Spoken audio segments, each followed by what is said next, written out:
बसला की बाबा हे शक्य आहे. त्याच्यानंतर 1 महिन्याच्या आतमध्ये माझा जो काही रोग होता, जो 4-5 वर्ष मी त्याच्यासाठी झगडत होतो, बरोबर, तो फक्त आणि फक्त 1.5 महिन्यामध्ये माझा नाहीसा झाला. वाह, उत्तम. फक्त 1.5 महिने. 45 दिवस पण म्हणता येणार नाही, पण मी सांगतो की 1.5 महिने.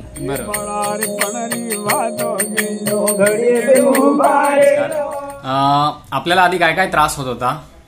नमस्कार सर, मला युरिक ऍसिडचा त्रास होत होता. युरिक ऍसिड हा प्रकारच मला माहित नव्हता. बरं. पहिलं माझं उजव्या पायाच्या अंगठ्याला दुखायला स्टार्ट झालं. हे कधी स्टार्ट झालं तुमचं? हे सर स्टार्ट झालं बघा 2019ला. 2019ला? हा, 2019ला स्टार्ट झाला.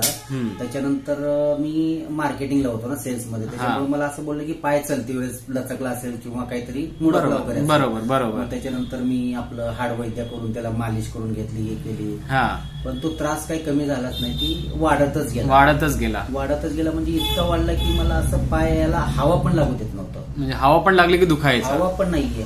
असं जर समजा मी झोपेतून असं उठून जर खाली यायचं म्हणलं की मला असं पाय खाली ठेवता येत नव्हतं. बरं. माझी मुलं माझा पाय खाली ठेवायचे. म्हणजे मला इथून जर वॉशरूमला पण जायचं असेल तर कमीत कमी 10 मिनिट लागायचं घरातल्या घरात जाण्यासाठी. बापरे, इतका त्रास होता? त्रास व्हायचा, खूप त्रास. मग ह्याच्यासाठी तुम्ही काही तपासण्या केल्या असेल, काय कळलं आपल्याला की युरिक ऍसिड आहेत? हे तपासण्या तर गेल्या सर, बरेच असे डॉक्टर केले. प्रत्येक डॉक्टरकडे गेले, ते पेन किलर द्यायचे. ते बोलले की नाही, पायला चकला असेल, मुडपला असेल, किंवा शिर तुमची नसवर नस चालली असेल, बरोबर, किंवा एखादं काय बोलतो त्याला हाड वगैरे काय थोडं वाढलं असेल, असं झालं.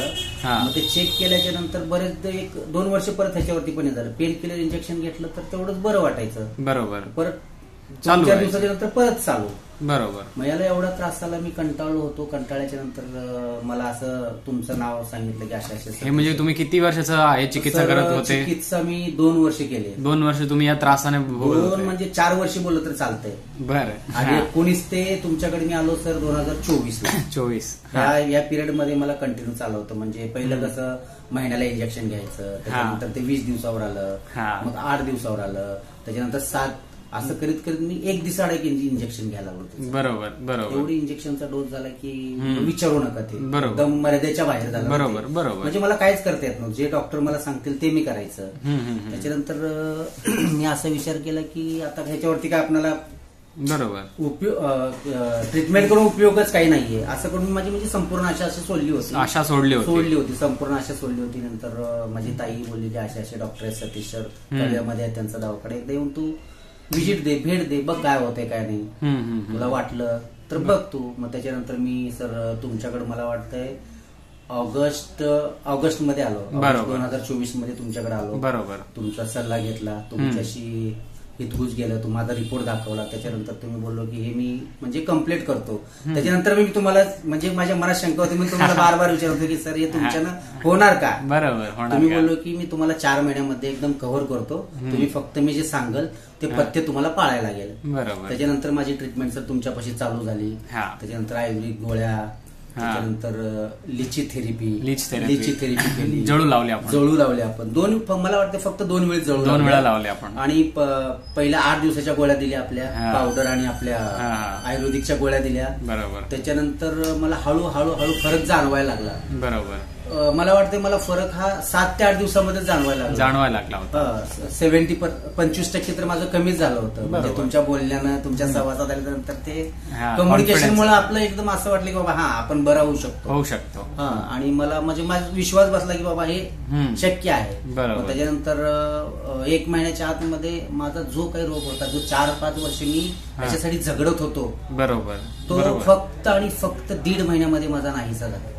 वाह, उत्तम. फक्त 1.5 महिने. 45 दिवस पण म्हणता येणार नाही, पण मी सांगतो की 1.5 महिने. बरोबर. त्याच्यानंतर मी तुमच्याकडे येत होतो, भेटत होतो, बोलत होतो. तुम्ही जसं सांगाल तसा सल्ला घेतला. पथ्य तुम्हाला खूप सांगितलं? हो सर, पथ्य म्हणजे एवढं सांगितलं होतं की तुम्ही कुकर मधलं काय खायचं नाही. बरोबर. म्हणजे दूध काय खायचं नाही. बरोबर. त्याच्यानंतर आंबट पदार्थ आले. बरोबर. त्यानंतर लवकर जेवणे, संध्याकाळी लवकर जेवायचं. छान. पण हे तुम्ही सर्व व्यवस्थित पाळले म्हणून तुम्हाला फरक पडलाय? हो सर. जे तुम्ही मला म्हणजे इंस्ट्रक्शन दिलात त्याप्रमाणे मी फॉलो करत राहिलो. छान. त्याच्यानंतर तुमच्या समोर आता आज तर आता मला वाटतंय जानेवारी 2025 आहे. तर आपल्याकडे मला वाटतं एक 4-5 महिने पूर्ण झालेले आहेत आणि आता तुम्हाला एकदम व्यवस्थित वाटतोय? एकदम व्यवस्थित. मला वाटतं इंजेक्शन घेऊन किती दिवस झाले तुम्हाला? आय डोंट नो, इंजेक्शन तर मला आठवतच नाही. आपल्या इथे यायच्या पहिले मी इंजेक्शन घेतलेलं आहे. बरोबर. त्याच्यानंतर इथं तुमच्यापाशी आपल्या इथं ज्यावेळेस आपल्या दवाखान्यात आल्यानंतर ना इंजेक्शन नाहीये, ना साधी कुठल्या मेडिकल मधली गोळी नाहीये, किंवा म्हणजे असं काही मालिश नाही किंवा काय नाहीये. तुम्ही जे सांगितलं ते, कधी लेप लावायला दिला होता, जास्त त्रास होत असेल तर तो लेप लावणे. बरोबर. लेप पण एक 7-8 दिवस लावला असेल. उत्तम उत्तम. त्याच्यानंतर काहीच नाही सर. एकदम असं वाटतंय की मी तर बोलतो की प्रत्येकानं अवश्य तिथे येऊन भेट दिली पाहिजे सर. हे माझा पर्सनल अनुभव आहे. धन्यवाद. चालेल, रिझल्ट चांगला आहे म्हणून थँक्यू. करूया बरं. ठीक आहे. धन्यवाद. धन्यवाद. Thank you thank you thank you sir.